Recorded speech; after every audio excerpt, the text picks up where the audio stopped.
Hey everybody, Tyler Thrasher here. Amy Hughes. I'm at the museum, the Corning Museum of Glass, with some of the curators. We're going to dive into some of the art pieces and find the correlations between fascinating colors and the art itself. One of the things that I found so interesting about your descriptions of the ranges of your deep reds was their connection to our planetary and our earthly systems, like blood moon and its ranges of like reds and oranges and yellows.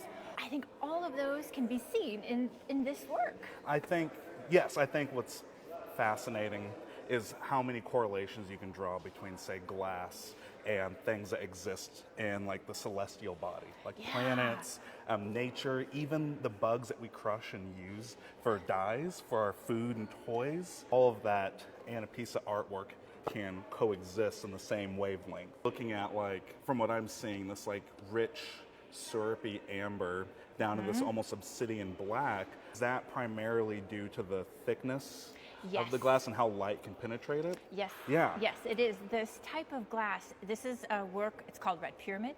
It's by two Czech glass artists, Stanislav Libenský and Jaroslava Brychtová. Major artists in the 20th century working with cast glass, which is when you take chunks of cold glass and you put it into a mold and then you anneal it, which is when you heat it and then you cool it at very slow temperatures, because if you cool it and heat it too quickly, the whole piece will crack. If you heat it too long, or if your temperature is a little off, that red is going to turn like more of a livery brownish, bluish. It's like fine tuning. It's fine tuning how long you heat it up and cool it down and how you anneal it. It is also constantly changing depending on how we move around it and what kind of light happens at a particular time of the day.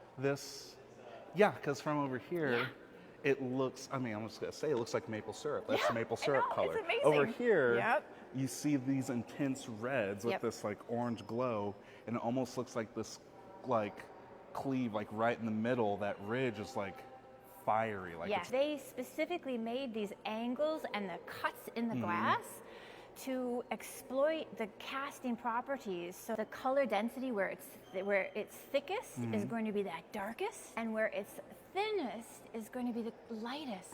So when I read your book and the combinations of those colors, this work to me speaks and is in conversation with this sense of these elemental primal energies that are timeless, that have a heft and a weight to them, but that are also wondrous and filled with awe.